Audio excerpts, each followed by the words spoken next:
শিম খেতে অনেকেই পছন্দ করে না, কিন্তু একবার যদি এইভাবে পুর ভরে শিম খেয়ে দেখেন তাহলে বারবার খেতে ইচ্ছে হবে। দেখুন আমি এখানে একটা বাটিতে মুসুরি ডাল আর ছোলার ডাল ভিজিয়ে রেখেছিলাম 2 ঘন্টা। এইবার ডালটা আমি মিক্সি করে নেব কাঁচা লঙ্কা দিয়ে। খুব বেশি মিহি পেস্ট করব না, কিন্তু আমি আধা ভাঙা করে নেব।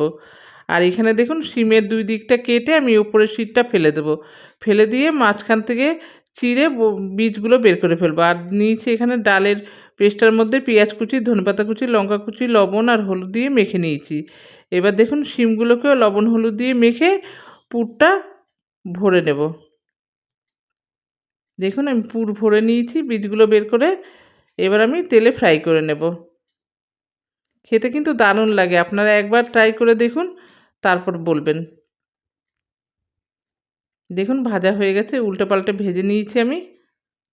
ভাজা হয়ে গেছে, সমস্ত শিমগুলো আমি এইভাবেই ভেজে নিয়েছি।